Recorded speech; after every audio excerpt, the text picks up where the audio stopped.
या आमदारांचं निलंबन झालेलं आहे। 19 आमदारांचं निलंबन झालेलं आहे। दरम्यान आपण आता वळूया पुढल्या बातमीकडे। विरोधी पक्षांच्या आमदारांचं निलंबन केल्याप्रकरणी विधानसभा विरोधी पक्षनेते राधाकृष्ण विखे पाटील यांनी सरकारवर टीका केली आहे। हा लोकशाहीचा खून असल्याचा आरोप विखे पाटील यांनी केलाय। तर विधान परिषदेतले विरोधी पक्षनेते धनंजय मुंडे यांनी या कारवाईचा निषेध व्यक्त केला आहे।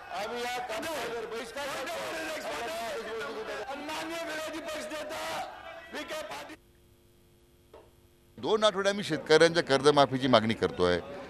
सभागृहाच्या आतमध्ये सभागृह चाललं नाही 10 दिवस आणि आता कुठेतरी आता अर्थसंकल्पाची चर्चा होत असताना कपात सूचना आम्ही देऊ आणि कपात सूचनेच्या मुद्द्यावर सरकारचा पराभव स्पष्ट दिसत होता आणि म्हणून सुडाच्या भावनेनं केवळ आज 19 आमदारांनी निलंबनाची कारवाई केली आहे। लोकशाहीची हत्या आज झालेली आहे। खरं तर दुर्दैव या गोष्टीचं आहे की शेतकऱ्यांसाठी दोन्ही सभागृहामध्ये 10 दिवस आम्ही कर्जमाफीसाठी लढा दिला।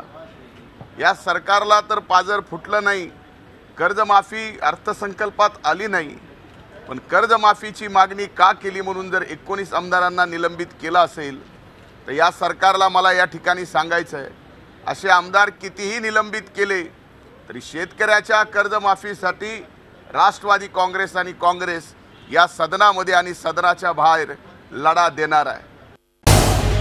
झी 24 तास रहा एक पाऊल पुढे।